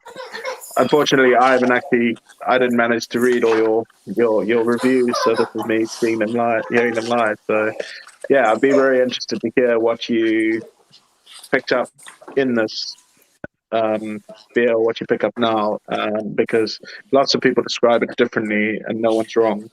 It's just a really interesting wood, which I'll go into after that. I get a kind of a real underlying spiciness, but and actually picking up new things tonight using Nat's method of exhaling after swallowing it, and really strongly cinnamony is coming across now. That's what I'm really picking up. I don't think I could quite put my finger on what the spice was before, but that's where it's sitting for me now. Cool. For me, it's that a clove, nutmeg. It's Christmas for me. It's that's like I make a ton of Christmas cakes every year, and it's just that aroma that I get in my house. It's just like that's it. That's that kind of real rich, spicy aroma. That's bang on. Cool. So, Nat, what do you have anything interesting to add? Well, so I'm pleased that the retro nasal technique has allowed you to pick up more aroma, Carly. That's fantastic. I definitely got the cinnamon, and like on the palate, when it's in my mouth, it's really like a chocolate mousse. It's kind of got that velvetiness, the chocolate flavors, and I did get this sort of caramel thing. So my unique ingredient I've brought along for this one is that I have read in your descriptions on the website of Amberana and what it can do to the beer is that it can introduce tonka. And I've heard of tonka, but I've never actually smelled it. And so I see people saying, oh, it smells like tonka. And I'm like, what the heck is that? So I went to the internet, it's not illegal in this country apparently, and bought some tonka beans because I wanted to know what it smelled like to see if I found it in the beer. And this is what I do with all my tasting to learn what different beers smell like. If you have black pepper or white pepper or citrus, whatever it is you think is in the beer, smell it next to the actual thing. And yeah, this is like vanilla cinnamon combined, and that is definitely one of the aromas I'm getting from the beer for sure. So yeah, tonka is a very good descriptor for this. If anyone wants to see what the beans look like, this was all new to me. Here you are, a little wrinkly bean that's just looking great like nutmeg, and it adds loads of wonderful vanilla and cinnamon aromas. Yeah, cool. May I just make a little point? Yes. My partner, who is not the greatest beer connoisseur in the world. He likes beer for beer. He smoked for 20 years. He's not got the greatest palate. Does it matter? It doesn't. But as soon as he tasted Death by, went, Tonka? And I was like, no, but well done. So it just so show how prevalent that flavour profile is without Tonka. And I was like, damn you, impressed. I just had to look out because I don't know if anyone else is as curious as me when they hear things, but apparently Tonka has high levels of coumarin, not cumin, which leads to hepatotoxicity in dogs and rats, which is chemically driven liver damage, which is why the US have chosen to ban Tonka beans. So there we go. Well, I don't have a dog, and hopefully there are no rats in my flat. Don't feed it to your dogs or your rats. But it is the thing. It's a hard ingredient to use, but the amount you're going to use in the beer is never going to create high enough levels of that. So, but yeah. So Matt, going back to your question, although I'd like to put a question out to the audience. Just this is in my. This will help me create this beer, but if anyone wants to have a Imperial Stout with Tonka and Amberana, let Tim know in the comments. But yeah, so Amberana's absolutely gagging to brew with Tonka, aren't you? Well, I can send you these. I don't know what I'm going to do with them. So Amberana is an incredible wood, like Wayne said earlier, and it is incredibly potent. It is it's a Brazilian wood that just is so aromatic. We got spirals that you receive the box or the sample and it just floods the room. And all the descriptors that you guys have said has been what we've heard. But it's really interesting how different people perceive it in different ways. Cool. I'm going to get on the phone to Darren after this. And yeah. People have spoken. So, yeah. So it's a word that we got. And just one other thing on the spirals that I've actually got one here as well because I didn't know Tim would have one. But if you look closely, they cut like a corkscrew, which creates a much bigger surface area. So there are these little rods that are then and the reason they do that for spirals like this is to create a bigger surface area for extraction of the flavor. I'm not sure they need to do this with Amberana, but it works really well. So when we used Amberana in the past, we've gone as low as like 6 or 7 spirals where with Death by we use 180, and in 6 and 7 spirals in a brown ale you will pick it up. It's just incredible. But Death by is quite a big beer with a lot of complexity to it, so we put in that amount, and it creates such a complex flavor that people perceive it as different things all the time. And the big thing, cinnamon, Tonka, it links to vanilla. We do put vanilla in this beer because I think just at this ABV, the vanilla helps like round out the rest of the flavors. But yeah, it's an incredible wood, and we haven't really played around with it too much because a little goes a really long way, and we're kind of scared of too much. Well, we're not really scared, but too much can go just super Amberana-y. So, but I'm excited to brew this Tonka. We've been talking with Brew York about doing a collab at some stage, so this could be it. But yeah, it's such a great word. So I think it's something we introduced to Death by the first year I started at Siren, so 3 years ago. And we wanted to play around with putting some in the barrel-aged version, just in a couple of barrels and seeing what happens. So we got lots of experiment to do with Amberana, but it just changed Death by into just such a beautiful beer. Like it's normally my favorite of the bunch, but I won't tell you which is my favorite yet. So the one thing that I really like about this one, Oh, sorry. Sorry, Sean, what are the words you use to describe it? The aroma for this one? Like, what do you pick up personally? I got Tonka straight away. Yeah, okay. Sorry, Carly, back to you. And I don't smoke, so it just shows everyone has different things that link them. I was just going to say, I really liked it. For me, it changes. The taste of it changes with every sip, so I can pick out flavors with each mouthful. So I really like that, because I find actually with a lot of higher ABV beers, you kind of, the flavor gets lost as you go on because you get used to it. Whereas this one was constantly changing for me, and every time I took a mouthful of it, there was something new to find in there, which was really quite novel. Yeah, I think that's spot on, because like it is a beer that will evolve with temperature as well. And I think Tim, you put up a question, someone asked about recommended temperatures. And I think as the beer warms, your flavor receptors will pick up different flavors as it goes on. But I agree with you that I always find new flavors in this beer as I drink it. And I think it's just being that higher ABV just adds that complexity to the beer that then links. But we also got vanilla, we got cypress, we got amberana, we got the cacao. You know, it is a really layered beer with lots of different flavors. There's so much going on that when, I've spoken to a lot of different people about this beer, and everyone kind of comes up with some similar notes, but also different notes. And you're right, it does just develop as you drink, as the temperature changes, as you develop, as your mouth gets coated. It's really layered, and I really love it. Andy Parker's just said getting more cinnamon as it warms. I'm definitely getting that as well. And a lot of almond note as well. Yeah, cinnamon is marzipan in my description. Yeah. Marzipan is definitely something that comes through. We've seen that especially in lighter beers. I think marzipan comes through more. Like we used amberana in a brown ale, and I thought marzipan came through there. Oh, that sounds great. Lovely. All right, shall we move on to our final beer of the evening, which is the new one for this year, the Caribbean Chocolate Mole Cake.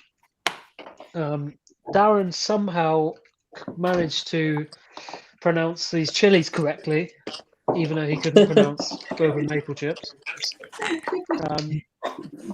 Normally when I film with Darren, there's a joke in there somewhere about hiring Kevin MacLeod to come in and do Darren's bits for him. And normally I will edit out any of Darren's mistakes and make him look flawless. But today we thought we're just going to go with it. Let's have a look at this, Paul.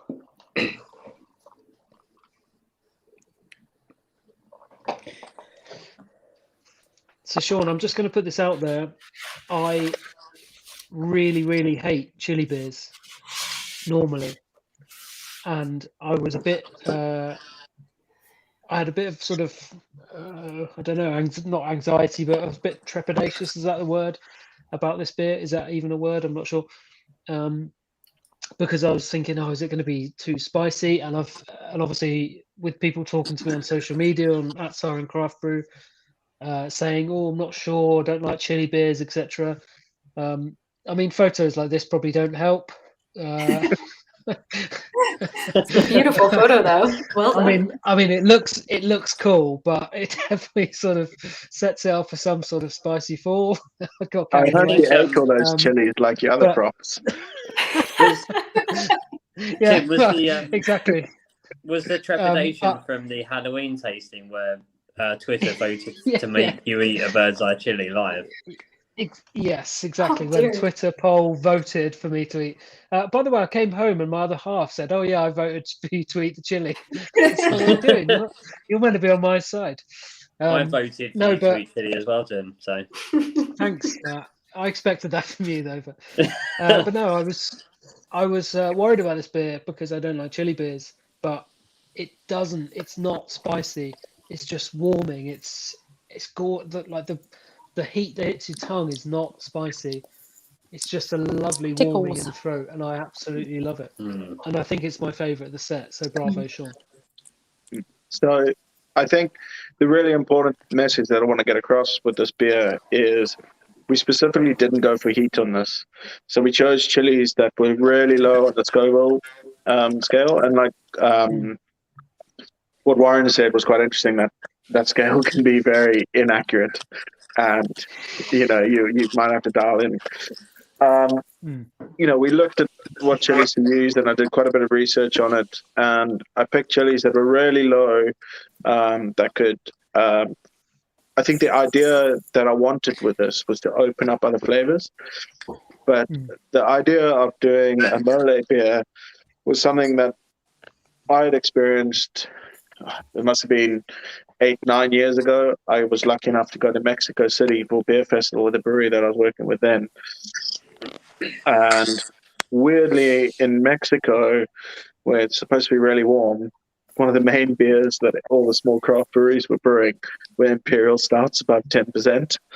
And it was incredible. Some of the stouts were amazing, but 3 of the best stouts that I had were all mole inspired. And me not knowing what mole was at the time was like, I read it as mole. So it was quite a learning curve there, that I spoke to a lot of the brewers about what they did and why they did it. And moles like can be savory, can be sweet, can be rich. Like, it's a real interesting thing. Willie actually gave us the block of mole that he makes, and we had a chat about it last year. So we really pushed for this, but the idea was to use the chilies to open up other flavors. The one thing I really think they do in this beer is they open up the kind of vanilla wafer flavor from the cypress, which is really interesting for me because it comes through in the SpinBot, but it really came through in this beer, I thought. And they just back up the other flavors, but they build as prickly is what quite a few people have said as well. And we put in, like, I think it was 20 kilos of these chilies that were dried, put them in the SpinBot, and we did a hot steep in them, and all the chilies were like really dark, and they were flat. They were about like that big each, and they were really dark. They were almost all black, and we took a sample after the hot steep, and it was literally looked like the stout. It was just a dark liquid, so it extracted all this flavor. We then turned that into a spin on the SpinBot, and we spun the beer on that for 24 hours. And then we pushed back. We took the chilies out, and the chilies were green and red when we took them out. It was just like a real incredible thing. But it extracted a lot of flavor. There's fruitiness that comes from the chilies as well. But yeah, it's not meant to bring heat. It's meant to open up other flavors, and that's what we went for. And had you brewed with chilies before? We did a beer earlier this year with a brewery called Untitled, and we played around with this idea. And then I brewed a pale beer with chilies previously as well, where we went for heat. And that is a real hard thing to balance as well. And so it was hard for us to balance this, because I think the heat in this beer builds over time. But yeah, it's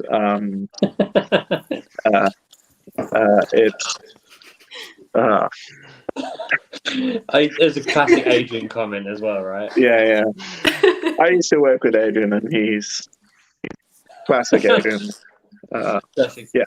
Sean, I just wanted to talk about what I really love about this beer is that we stuck with that classic, the concept of mole. So it's not that we kind of followed up, and went for preconceptions about beer. It's stick to the concept and the classic idea, like you say, using the warmth and the spice to elevate other flavors.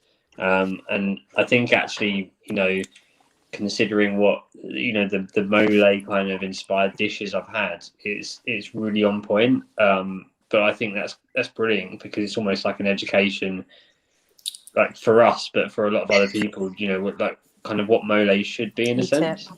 Oh, go on, Tim, eat it. Oh my goodness, I am not eating the whole cake. That took me back to Matilda, where the boy has to eat the whole chocolate cake in front of the class. Tim, you were braver than I. Please apologize. Yeah, I think it was a fun project, and we learned a lot about using those chilies as well. And Are you all right, Tim? I think we'll play around with them again in the future. But it was a new thing for us with the SpinBot to do a hot steep and then turn it into spin with chilies, which was fun to do. And it's the fun thing about working in a brewery like this every day is like we're learning things, and we learning from that and trying to improve what we do. So yeah. Carry on, guys. I'm just living in regret. How you doing there, Tim? I think I was quite I'm gonna impatient stop with this doing- one to start with, because I really like chili flavours, and I think I was expecting a hit of heat when I first took a sip. But I kind of stuck with it till I think mouthful 4 or 5, and then I got the beginnings of the tingle, and then just as I carried on, it just built and built and built, just to this, like I say, an amazing warmth. I've said in my review that in winter I tend to across the road from where I work, there's a cafe that does chili hot chocolate, and that's my sort of go-to to warm up. And this has exactly the same effect as that. It's sort of that in beer form. But I don't think I could get away with drinking this in work, unfortunately. Yeah, and we had the discussion on whether we wanted to make it a Mexican hot chocolate kind of thing, which I think would be more on the heat side, or mole, and we stuck with mole because that's kind of what I wanted to do and work with. So yeah, and I think that's where we went, and we'll find out. I always knew it was going to be expectations are always going to be different with a chili beer, but yeah, it's interesting to see, and I think looking at it for the beer, it's good. Yep.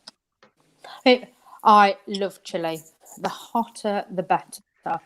Honestly, I am an absolute chili head. And Tim's not loving it. Are you right? But I think when I go into a chili beer, I'm like, I want heat, I want heat, I want heat, forgetting all the aspects of the beer itself.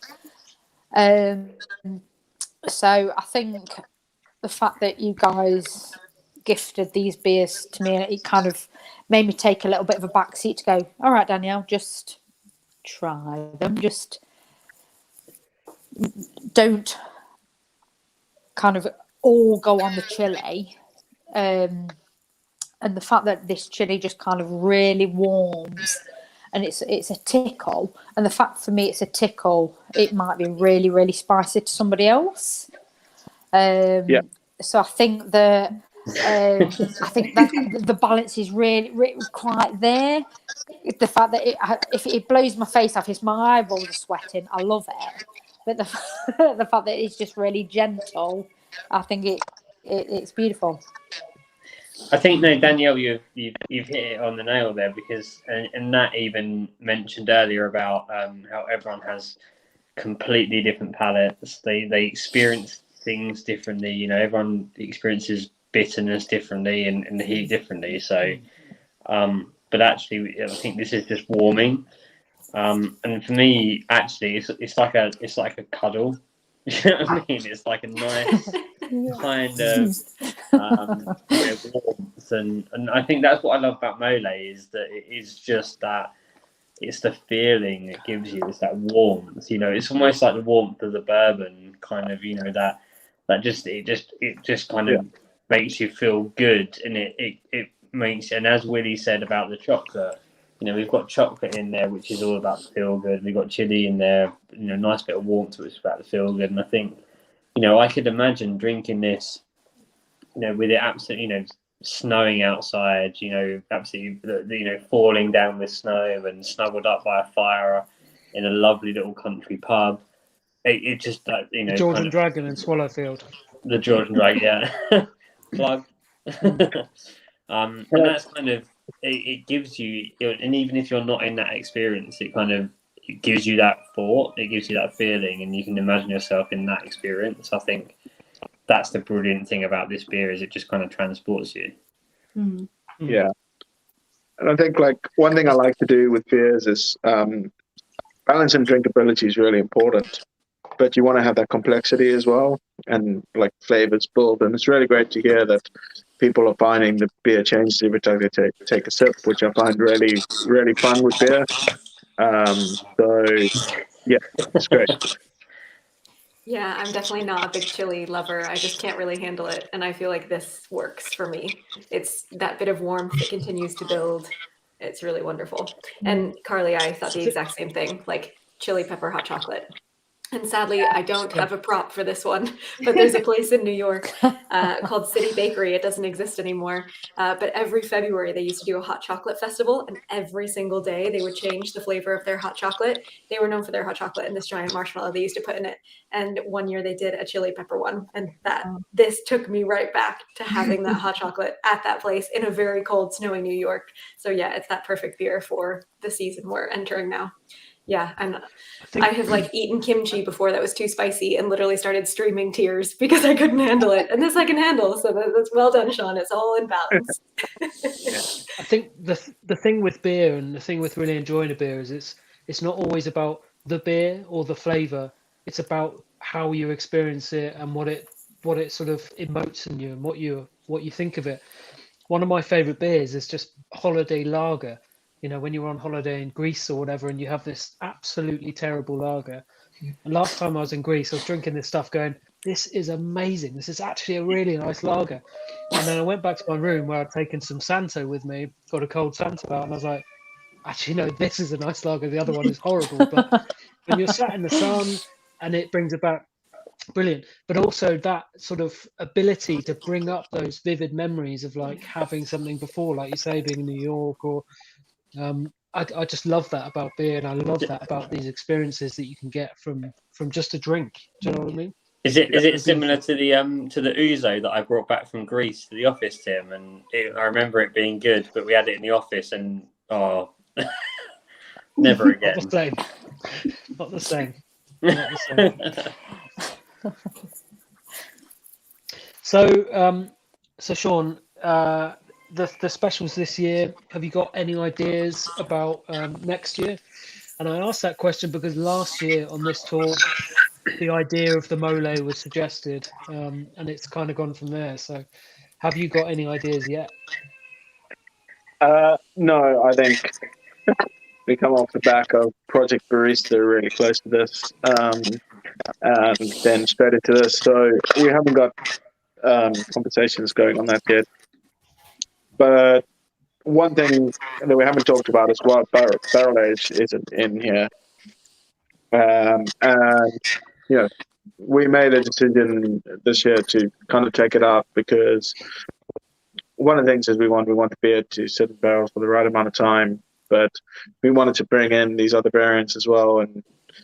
And so I think barrel age Caribbean is in barrels, and we are tasting them every few months, and we're going to look to release that at some stage. Whether that ties in with next year or whether it comes out in the middle of the year, we don't know at the moment. But we want to get the beer the time in barrels. And, you know, I think we open for anything. We talked about looking at the ginger Caribbean, which was before my time again, but I think we're looking for new ideas and what we can do. So haven't got that far yet, but it's definitely going to be a big part of the first part of this year to think about it and get some ideas. The big thing we learned is having some experience with the ingredients we use for the variants really helps us create better beers. So yeah. So there's so much you can do with these beers, and there's so many different directions you can go. And I think looking at the set this year, I'm glad there's no barrel age, because we've got, you know, this beautiful white stout with the pancakes. Sorry, I'm looking over here because they're on the shelf over here, and this mole beer, which is so beautiful. And the barrel age version is going to get the launch it deserves whenever that's ready, and whenever Steve says yes, this is banging, it's ready to go. That's going to go into our 375ml bottles and get the full barrel age treatment as a single release on its own. So those who are excited about barrel aged Caribbean chocolate cake, it is coming. and it's going to come out when it's ready and it's banging. So don't you worry about that. You will see it. Let's talk about what we'd like to see. Carly, what would be the ideal Caribbean chocolate cake variant for you? I think what you just said, barrel aged. But yeah, I think I'd quite like to something that somehow incorporates some kind of rum flavors as well. I think I'd be quite interested in that. You know, whether it's just rum or rum and raisin to bring the fruitiness into. Yeah, I think that would be a really interesting twist on it. Yep. Danielle, what about you? Peanut butter. Oh yeah. Peanut butter. Yes, I think something like you've got a cake, you've got spices. I think peanut butter would just bring it into a whole new revelation of beer. I know it's been done before, but I think Siren could lift it. I really do, definitely. So yeah, peanut butter. All right, Nat, what about you? I've got a Christmas favorite in mind that I know not everybody loves, but I'm a huge fan of Terry's chocolate oranges. The dark chocolate in particular, not the milk, the dark. But I would be keen for that to be a source of inspiration for a future Caribbean chocolate cake. I think there was an orange one before. I'm not sure if it was. This is well, the initial one had that orangey hop. Yeah, I don't know if there was a brown ale that we did with orange, which actually we found a really good way to get that in there. Very interesting. We've looked at salted caramel as well as something down the line. Yeah, there you go. Salted caramel, yeah. I think for me, and this is based on. I remember because I'm absolutely obsessed with mince pies, and I remember taking a pack of mince pies into the office at the start of October, and Darren just shaking his head in absolute disgust. If we could do a mince pie Caribbean chocolate cake, like, I mean, for me, like, mole was top, but mince pie, I'm obsessed with mince pies. Can we do, Sean, sort it out? Let's get a mince pie. I make my mincemeat 2 years in advance, so I have a plethora of mincemeat that you are welcome to use. I see a collaboration happening here. Mince pie, barrel-aged bourbon. My friend on the one to the ring, I want one with some banana in as well, because Siren's black light banana that you did several years ago, that was my one of my first stout experiences, and it's what really got me into drinking stouts, was how much I love that. So I'd love to see some banana put into the Caribbean chocolate cake too. I think Carly, we're going to invite you to peel the bananas with the fruity, because that was the nightmare of that beer, apparently. I wasn't here for it, but I hear nightmares about banana peeling. I think whatever it is, the longer the name and the more complicated the name, just so we can watch Darren stumble over it, the better. Yeah. So we're going to go for barrel-aged mince pie Caribbean chocolate cake stout, just to watch him struggle. Sounds good. You're a cruel man. You must bourbon maple and chips in that. Yeah, with bourbon barrel-aged chips. Yeah, just to see, just have a bit of fun. Yeah. Nice. My decision would be hazelnut. After I had a hazelnut stout in Poland a couple of years ago, about 3 years ago, and then for 2 years I pitched hazelnut broken dream to Darren, and it took 2 years to finally come around. And then I think we sold out on a weekend when Cacao and hazelnut broken dream hit the shelf. So that would be Cacao and hazelnut, like Caribbean chocolate cake. That would be where I would go. Tim, do you like cacao and hazelnut, Tim? I do, yeah. And it's a bit of a joke in Siren because I never knew that. Brand new information. Anytime a beer is asked for as a suggestion, I do suggest cacao and hazelnut. But it's such a good combo, right? And the broken dream is beautiful. So yeah, it does work. All right. So if there's any questions from the crowd, do get them in now. That's a great suggestion. Chocolate eclairs. I mean, that's just Nitro Caribbean chocolate cake, right? That sort of creamy aspect to it. Can I ask a question? I love it. Yeah, go for it. Yeah, please do. So my husband likes to like the beers that he really likes. He likes to keep them aside, the ones that are appropriate for kind of keeping a little bit longer. And he'd quite like to know if there's any in the range that you think that you expect to change in flavour in the can or to kind of improve as they age a little bit, or are they all drink fresh? I think with these beers, they are on a there will be subtle aging, but with the cacao, I'd say that will be the thing that potentially drops down. But we got wood in there.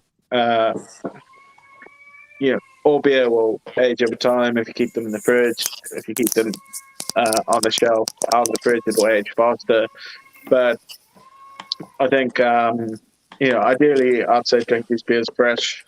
But I don't think there's any negative thing in drinking them a year later. I know lots of people, and I've had them as well, that have drunk them. I've drunk last year's with these to taste, and they last year's hold up really well. We put only a year's shelf life on them, so it's not some of our barrel aged stouts will put much longer shelf lives on these. We put a year on to drink them within a year. Right. Let's try it out. Hang on, here we go.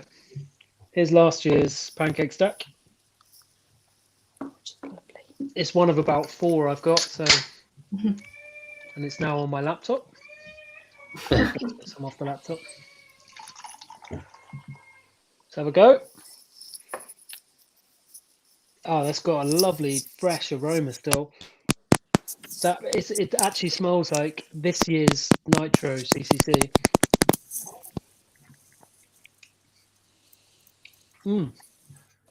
Oh my goodness, that's tasting probably better than I remember actually. I think less sort of maple and less of those sort of cinnamony flavors from the pancake stack this year. I think you're getting some feedback. Yeah. Yep. Can you hear me? Yeah. We Can you hear me? Okay. Yeah. Yeah, you got a bit robotic. Oh, sorry. Hang on. Let me mute Matt because Matt's often the robotic one. That's delicious. That really holds up. It's really chocolatey. I think slightly more subtle cinnamon. Still robotic. It sounds like a review from the future. That's a 2020 beer, so it is a review from the future. That's a 2025 beer. All right, hang on. Let me get rid of my headphones. It is Someone interesting. take over while I change my sound. Yeah, when we think about beer aging, the things that we know drop off really quickly are hops in particular. And so as these aren't necessarily hop forward beers and they're stronger as well, when alcohol ages, it can introduce some kind of pleasant effects sometimes. We get sort of a sherry-like note in stronger beers from the oxidation. But because there are so many other adjuncts in here, I don't really know how well they would hold up with age. So that will be really interesting actually to experiment and see what flavors do stick around, which ones fall off, and what it changes, what the flavor changes over time bring about. So yeah, if you guys want to send me some more, I'll hold on to it for next year. So Nat, there's no, in your opinion, there's no particular science towards aging. It's just Oh, there's a definite science. Yeah. So hop flavors start to fade after about 3 months. Then when we get what's called the malt shift, so we get kind of this kind of toffee, caramelly, honey-like sweetness that will take over. So not only do the hop flavors fade, it's the aromas and their bitterness fade. Then the beer tends to get a little bit sweeter. And then if it hasn't, if it's been exposed to warmer temperatures or it's well past its best by date, it can start to taste a bit papery and oxidized.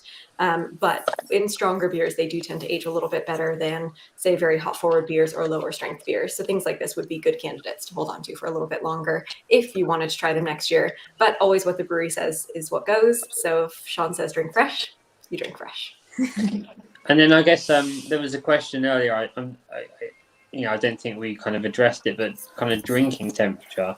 Probably first off, Sean, in terms of what temperature you would drink these beers at, we talked about they change as they warm up. But Mm-hmm. is your suggestion that you take them straight out of the fridge and you sip them over a period of time and see how they develop? Is that what you would do, or? Sean, you're muted. You're on mute, Sean. Oh, hang on. There you go. I don't know if anyone else was getting weird feedback, but I got it for the last minute. But anyway, I thought it was me. I could hear you though, Matt.